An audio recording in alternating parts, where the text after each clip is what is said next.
First, you have some time to look at questions 11 to 16.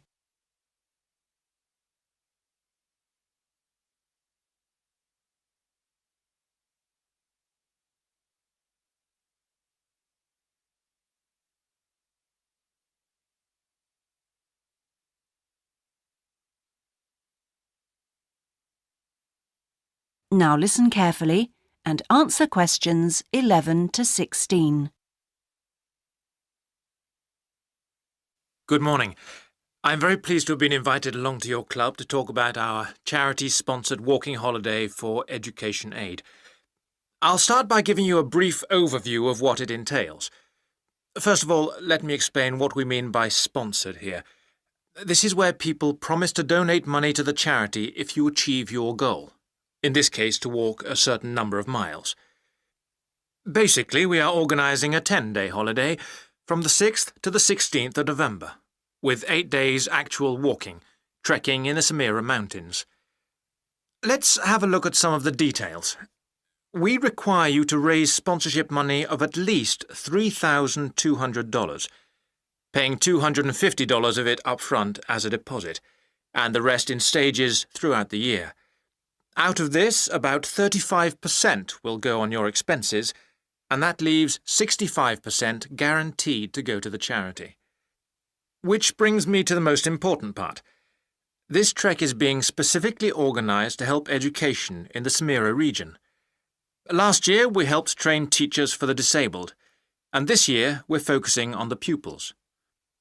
Each of the walkers' sponsorship money will go to help an individual special needs pupil in one of the mountain schools. In the second part of the talk, I'll be giving you a lot more details. But back to the basic information. Age limits. This is the second time we've run this kind of holiday, and on the first we even had an 80-year-old. But we found it was wise to establish limits this time. You have to be at least 18, and the top limit is now 70, though you need to obtain a health certificate from your doctor if you are over 60 years old. Now, the Samira Mountains are among the highest in the world, but you mustn't be too daunted. We will mainly be trekking in the foothills only, although there will be spectacular views even in the foothills. However, you will need to be extremely fit if you aren't now and you're interested in coming with us. You have plenty of time to get into shape. You'll be sleeping in tents, so you must have quite a bit of equipment with you, but you will be helped by local assistants.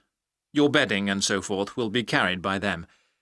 We ask that you only walk with a small rucksack with needs for the day. I don't think I've really said enough about the marvellous area you'll be walking in. Let's have a look at some of the sights you'll be seeing. Apart from these spectacular snow-covered peaks and valleys, there are marvellous historic villages.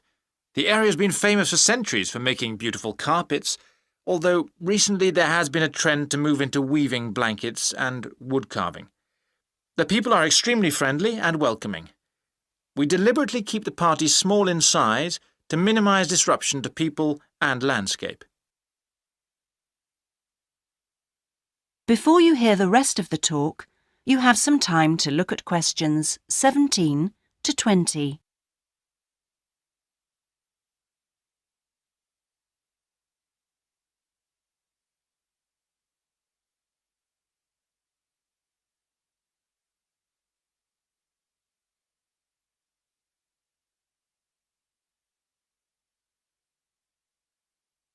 Now listen and answer questions 17 to 20. I hope that there are still some people interested. I will be distributing leaflets at the end where you can find out more information. But just for the moment, I'll outline the itinerary, the main high points of the holiday. Obviously, you'll start by flying out to Kishbar, the capital city, on day 1. After a couple of days to acclimatise yourself, you'll start the trek on day 3, walking through the enormous Katiba forest, which will take the whole of the day. Day 4 takes us higher up, going through the foothills, past a number of villages, and visiting a school for the disabled in Sohan. Then you have a rest day, that's day 5, before going to the spectacular Kumi Temple, with 12th century carvings, set in a small forest by a lake, and that's day 6, the highlight for many. We stay near there for day 7, because then comes the hardest day, walking through very mountainous country, but culminating in a swim in the Partey Falls. This is the highest waterfall in the region. Day 9 is much easier, with part of the day spent in a village where they make some of the gorgeous red blankets. Then back down to Kishbar and the journey home. So, you can see it's a pretty packed timetable.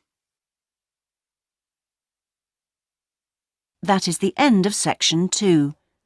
You now have half a minute to check your answers.